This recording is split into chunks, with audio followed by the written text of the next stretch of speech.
আসসালামু আলাইকুম। পবিত্র মাহে রমজানের শুভেচ্ছা জানিয়ে শুরু করছি আজকের ভিডিও। আমি রূপন্তী আর আপনারা দেখছেন রূপন্তী ফ্যামিলি ব্লগ। আশা করি রমজানের এই পবিত্র সময়ে সবাই ভালো আছেন এবং সুস্থ আছেন। আজকে আমি আপনাদের জন্য নিয়ে এসেছি রমজান স্পেশাল একটি দারুণ মজার রেসিপি, টক ঝাল স্বাদের জোয়ারি মাছের চচ্চড়ি। টমেটো, আলু আর পেঁয়াজ কলি দিয়ে এমনভাবে রান্না করব যাতে স্বাদ হবে একদম অন্যরকম। ইফতার কিংবা রাতের খাবারে গরম ভাতের সাথে এই মাছের চচ্চড়ি সত্যিই অসাধারণ লাগবে। আমি মাছগুলো সুন্দর করে বেছে আমি লবণ হলুদ দিয়ে একটু মেখে রেখেছি। দেখতেই পাচ্ছেন দর্শক বন্ধুরা, আমি সবগুলো মাছ সুন্দর করে লবণ হলুদ দিয়ে মেখে রেখেছি। আমি হালকাভাবে মাছগুলো ভেজে নেব। চলুন তাহলে দেরি না করে শুরু করে ফেলি আজকের রমজান স্পেশাল মজার টক ঝাল জোয়ারি মাছের চচ্চড়ি। জোয়ারি মাছগুলো সুন্দর করে মেখে রেখে দিচ্ছি। আপনারা এই মাছটাকে কে কী বলেন অবশ্যই আমাকে জানাবেন। আমাদের এখানে জোয়ারি মাছ বলা হয়। মাছটা আমি এখন সুন্দর করে হালকা করে ভেজে নেব। আমি এখন প্যানে হালকা করে মাছটা ভেজে নিচ্ছি। একবারে সব মাছ ভেজে নেব না, ধাপে ধাপে মাছগুলো ভেজে নেব। জোয়ারি মাছ ছোট হলেও স্বাদে কিন্তু অসাধারণ। সঠিক মশলা আর একটু যত্ন নিয়ে রান্না করলে এই মাছের চচ্চড়ি ভাতের সাথে জমে যায় একদম। আমি এখানে নিয়ে নিয়েছি আলু 4টে, নিয়ে নিয়েছি পেঁয়াজ কলি, নিয়ে নিয়েছি টমেটো। সবগুলো উপকরণ কেটে নিয়েছি অফ ক্যামেরায়। ছোট মাছের চচ্চড়ি গরম ভাতের সাথে ইফতারি কিংবা সেহরিতে অসাধারণ লাগবে। একবার হলেও রান্না করে দেখতে পারেন দর্শক বন্ধুরা। ভিডিওর এ পর্যায়ে এসে যারা লাইক দিতে ভুলে গিয়েছেন লাইকটা দিয়ে দিবেন দর্শক বন্ধুরা। ছোট মাছ ক্যালসিয়ামের দারুণ উৎস। আমরা সাধারণত ছোট মাছ কাঁটাসহই খাই। এই কাঁটায় প্রচুর ক্যালসিয়াম থাকে যা হাড় ও দাঁতে মজবুত করতে সাহায্য করে। শিশু কিশোর কিশোরী এবং বয়স্কদের জন্য এটি বিশেষভাবে উপকারী। কিন্তু মজার কথা হচ্ছে ছোট বাচ্চারা ছোট মাছ খেতে একদমই চায় না। মাদের জন্য অনেক কষ্ট হয়ে যায় বেছে খাওয়াতে। আমি আধা ভেজে নিয়েছি মাছ। আমি এখানে নিয়ে নিয়েছি টমেটো কুচি, পেঁয়াজ কলি, আলু। আরেক দিকে কেটে রেখেছি পেঁয়াজ কুচি, কাঁচা লঙ্কা কুচি, রসুন কুচি। এখানে প্যান বসিয়ে দিয়েছি। প্যানের মধ্যে সুন্দর করে সয়াবিন তেল দিয়ে পেঁয়াজগুলো দিয়ে দিচ্ছি। পেঁয়াজগুলো একে একে দিয়ে দিচ্ছি। এখন সুন্দর করে সবগুলো উপকরণ নাড়াচাড়া করব। ছোট মাছে আয়রন ও জিঙ্কের মতো গুরুত্বপূর্ণ খনিজ উপাদান থাকে। আয়রন রক্তশূন্যতা প্রতিরোধে সাহায্য করে আর জিঙ্ক রোগ প্রতিরোধ ক্ষমতা বাড়িয়ে দেয়। এজন্য ছোট মাছ আমাদের ছোট বড় সকলেরই খাওয়াটা অনেকটাই দরকার। এখন দিয়ে দিচ্ছি রসুন কুচি পরিমাণ মতো। আপনারা যতটুকু পরিমাণ রান্না করবেন ততটুকু পরিমাণ মশলা অ্যাড করবেন। ছোট মাছ প্রচুর পরিমাণে পুষ্টি থাকে। আমরা সকলেই জানি ছোট মাছে প্রচুর পরিমাণে পুষ্টি থাকে, কিন্তু ছোট বাচ্চারা খেতে চায় না। বড়রা তো আমরা খেতে অনেকটাই পছন্দ করি ছোট মাছ। আর যদি হয় টমেটো দিয়ে রান্না টক ঝালভাবে তাহলে তো অসাধারণ লাগে। পরিমাণ মতো লবণ দিয়ে দিলাম, পরিমাণ মতো হলুদ দিয়ে দিচ্ছি। সবগুলো উপকরণ সুন্দর করে নাড়াচাড়া করব। কাছে অথবা দূরে, দেশ অথবা দেশের বাইরে পৃথিবীর যে প্রান্তই থেকেই আপনার এই ভিডিওটি দেখছেন, সবাইকে জানাই আন্তরিক শুভেচ্ছা ও ভালোবাসা।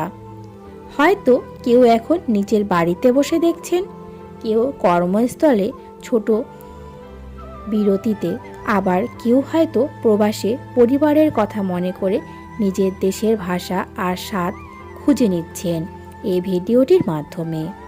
দূরত্ব যতই হোক, আমাদের এই ভালোবাসার বন্ধন কিন্তু একটাই, ভাষা, সংস্কৃতি আর হৃদয়ের টান।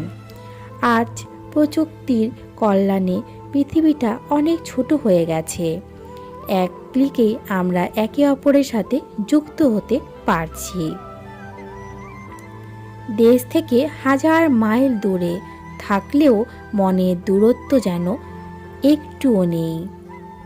আপনাদের প্রতিটি ভিডিও, লাইক, কমেন্ট এবং ভালোবাসা আমাদের অনুপ্রেরণা দেয় সামনে এগিয়ে যেতে। যারা প্রবাসী আছেন, আপনাদের প্রতি রইল বিশেষ সম্মান ও শুভকামনা।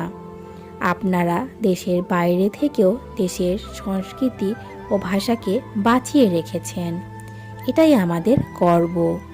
আর যারা দেশে আছেন, আপনারাও এই ভালোবাসায় পরিবারকে শক্ত করে ধরে রেখেছেন। আমি পরিমাণ মতো সবগুলো মশলা অ্যাড করছি। সবগুলো মশলা সুন্দর করে নাড়াচাড়া করছি যেন কোনো দিকে লেগে না যায়।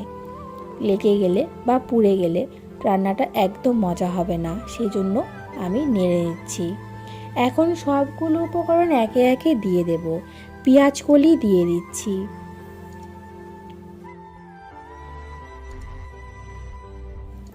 পেঁয়াজ কলিগুলো দিয়ে দিচ্ছি। পেঁয়াজ কলিগুলো দিয়ে দেওয়া হয়ে গিয়েছে। এখন মশলার সাথে সুন্দর করে পেঁয়াজ কলিগুলো নাড়াচাড়া করছি। এখন পরিমাণ মতো আলুগুলো কেটে রেখেছি, ওগুলো অ্যাড করছি। আলুগুলো অ্যাড করে সুন্দর করে নাড়াচাড়া করব। আমার আজকের ভিডিওটি যদি আপনাদের কাছে একটুও ভালো লেগে থাকে, আপনারাও আপনাদের ফ্রেন্ড কিংবা ফ্যামিলির সাথে শেয়ার করতে পারেন। আর যারা লাইক দিতে ভুলে গিয়েছেন, লাইকটা দিয়ে দেবেন। আপনাদের একটি লাইক আমাদেরকে নতুন নতুন ভিডিও তৈরি করতে অনেকটাই অনুপ্রেরণা জাগিয়ে তোলে। দর্শক বন্ধুরা, সবগুলো উপকরণ সুন্দর করে নাড়াচাড়া করছি। কাঁচা লঙ্কাগুলো দিয়ে দিলাম। কাঁচা লঙ্কাগুলো দিয়ে দেওয়া হয়ে গেলে সবগুলো উপকরণ সুন্দর করে নাড়াচাড়া করছি।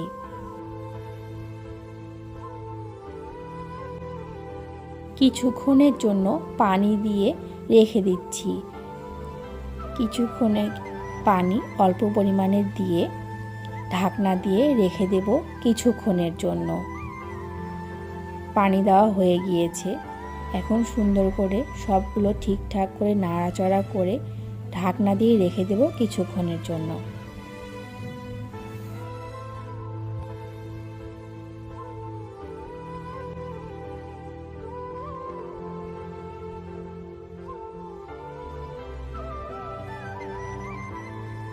ঢাকনা খুলে দেখছি আমারটা তরকারিটা কি সুন্দর কালার এসেছে।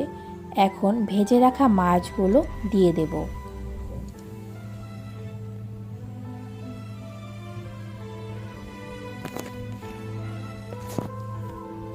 ভেজে রাখা মাছগুলো দিয়ে দিচ্ছি।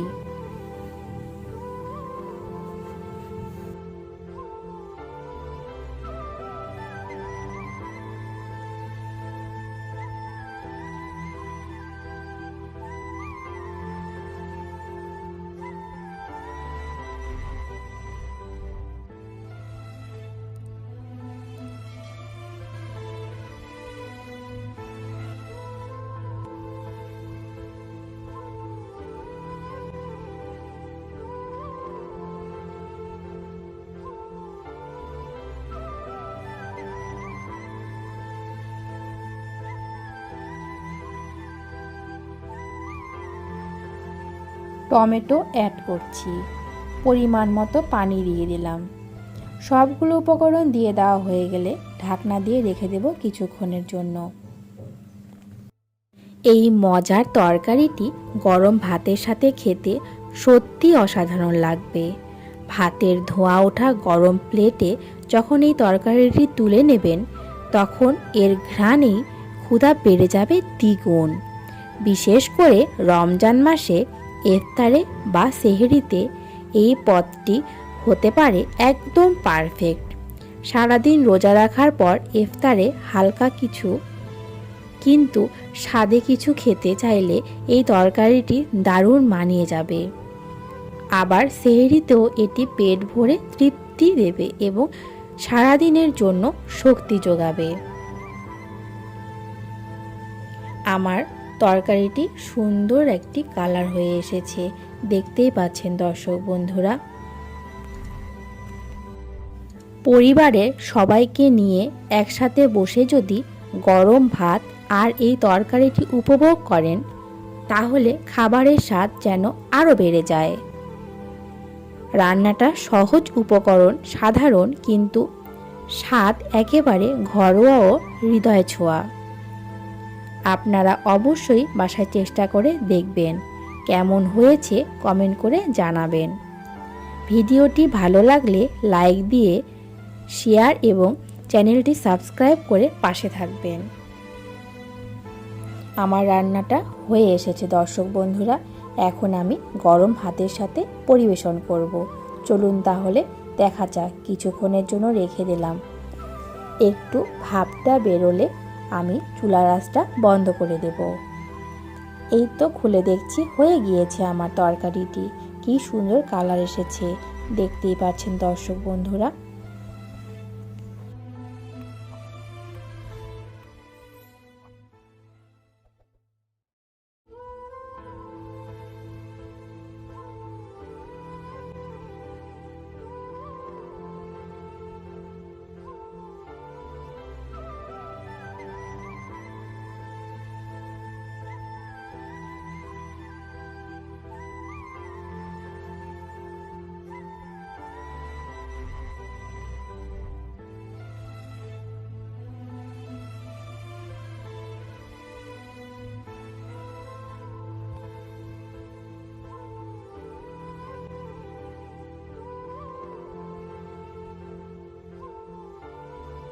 এখন আমি গরম ভাতের সাথে এটা পরিবেশন করব। সাথে থাকবে এক ফালি লেবু।